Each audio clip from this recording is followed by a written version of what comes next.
صالح نے ابن شہاب سے روایت کی کہ حضرت محمود بن ربی رضی اللہ عنہ نے، جن کے چہرے پر رسول اللہ صلی اللہ علیہ وآلہ وسلم نے ان کے کنویں سے کلی کر کے پانی کا چھینٹا دیا تھا، نے بتایا کہ حضرت عبادہ بن صامت رضی اللہ عنہ نے انہیں بتایا کہ رسول اللہ صلی اللہ علیہ وآلہ وسلم نے فرمایا، جس نے ام القرآن کی قرأت نہ کی اس کی کوئی نماز نہیں۔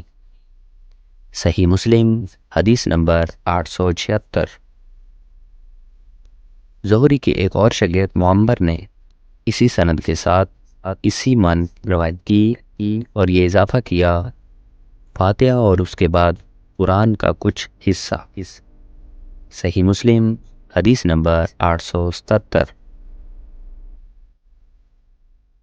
سفیان بن عیینہ نے علا بن عبد الرحمن سے خبر دی، انہوں نے اپنے والد سے، انہوں نے حضرت ابو ہریرہ رضی اللہ عنہ سے، انہوں نے نبی صلی اللہ علیہ وآلہ وسلم سے روایت کی کہ آپ نے فرمایا، جس نے کوئی نماز پڑھی اور اس میں ام القرآن کی قرأت نہ کی تو وہ ناقص ہے۔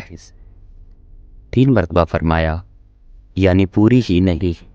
ابو ہریرہ رضی اللہ عنہ سے کہا گیا، ہم امام کے پیچھے ہوتے ہیں، انہوں نے کہا اس کو اپنے دل میں پڑھ لو کیونکہ میں نے رسول اللہ صلی اللہ علیہ وآلہ وسلم سے سنا، آپ فرما رہے تھے، اللہ تعالیٰ نے فرمایا، میں نے نماز اپنے اور اپنے بندے کے درمیان آدھی آدھی تقسیم کی ہے، اور میرے بندے نے جو مانگا اس کا ہے۔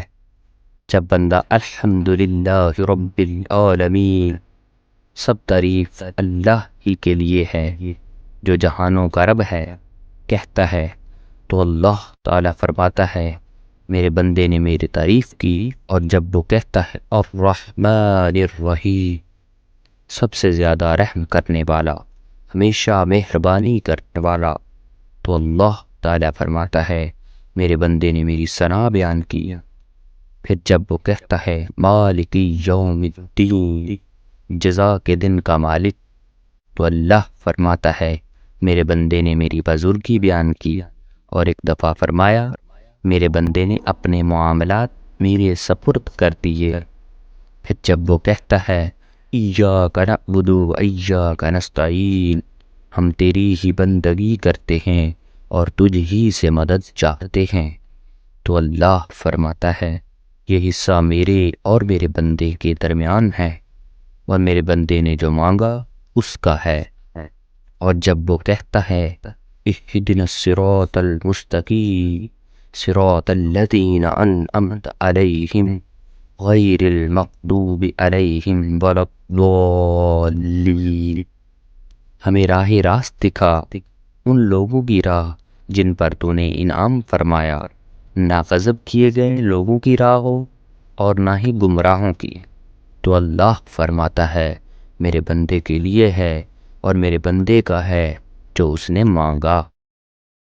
سفیان نے کہا، مجھے یہ روایت علا بن عبد الرحمن بن یعقوب نے سنائی، میں ان کے پاس گیا، وہ گھر میں بیمار تھے، میں نے ان سے اس حدیث کے بارے میں سوال کیا تو انہوں نے مجھے یہ حدیث سنائی۔ صحیح مسلم حدیث نمبر 878۔